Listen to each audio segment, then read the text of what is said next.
right, so today we're looking at this Game Boy Advance SP. It has a USB-C mod done to it, but during the installation, five of the pads came off, and these wires were soldered in place with quite a bit of excess hanging off. Everything worked for a while, but then, yeah, after about a week, it quit charging right. I took it apart. It's charging currently like this, but we're just going to undo this and kind of do it the right way. All right, so here we are over on the microscope. I'm going to begin by just removing the ends of these that are soldered into the actual chip.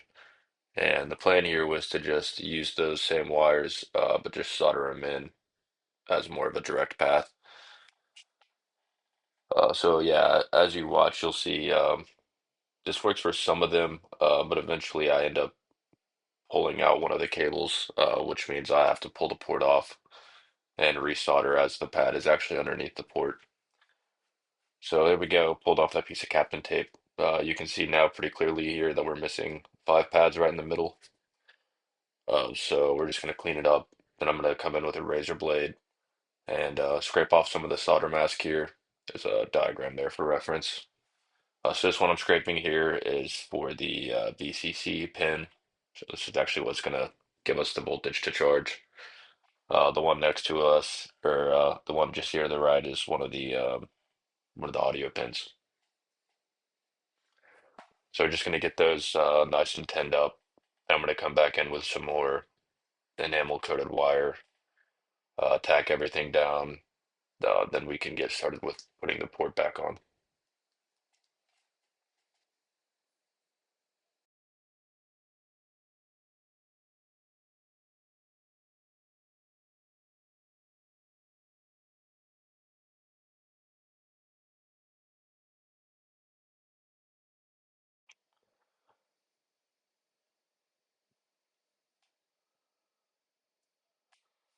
All right, yep. So now we got the last one of these wires attached. We're going to go ahead and stick the port on.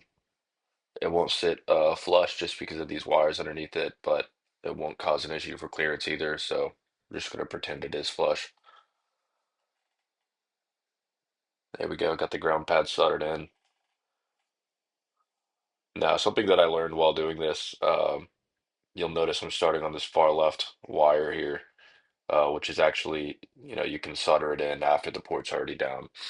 If you're trying a repair like this, I would recommend starting with the two wires that actually come from underneath the board. That way, if anything goes wrong, uh, you can just pull it up without having to undo other work that you may have already completed. So I spent, yeah, quite a bit of time on this first pin just to have it break off later on.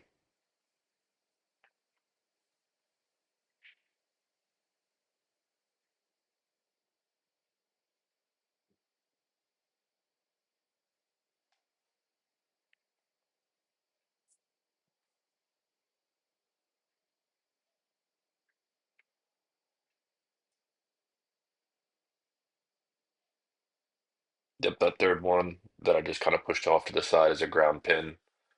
I'll just come back to that one later.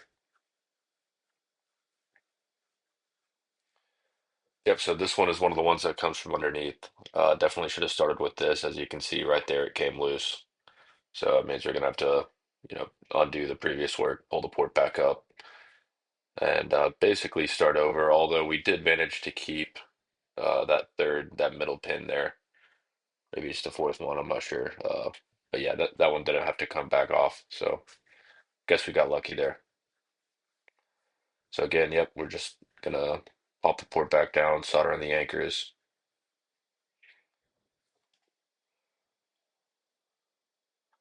and then I just scraped away a little more solder mask to make it a bit easier to get a good connection here.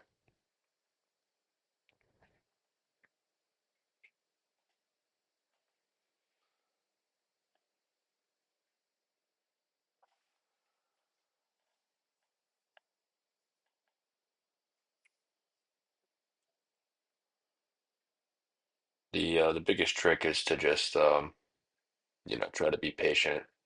Don't rush yourself. If you're starting to get frustrated, just take a break. I think actual raw footage times took me about 2.5 to 3 hours to do it all. And then each time something happened where I had to pull the port off, I basically just took a break for a couple hours and came back to it when it was less frustrating.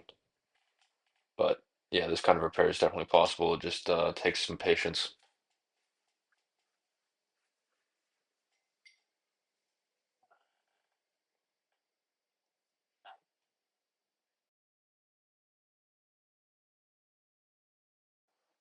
So there we go. Finally got that last wire that comes from underneath. So we're gonna get this ground wire just kind of placed into position for now. Then we'll come back on that last pin over here. Get that one taken care of.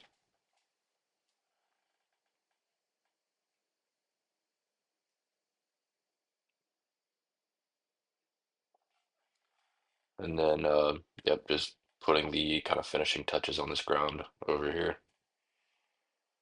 And there it is. So we're gonna just plug it in, make sure we get an orange blink on the light whenever we plug it in without a battery.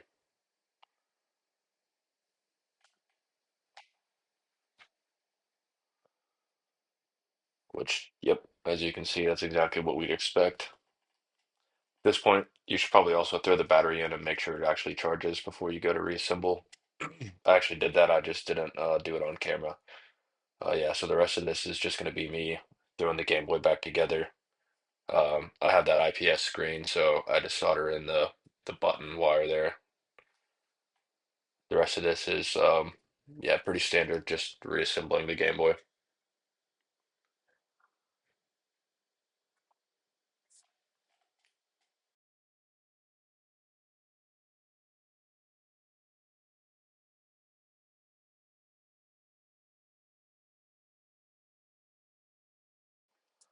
All right, so here are the final touches. To make sure everything is properly working, you should turn it on with the game. Make sure it boots up with the sound on, and then plug it into the charger while there's music playing. You want to make sure that the music doesn't cut with the charger port in. That means you might have a short on the shutdown pin.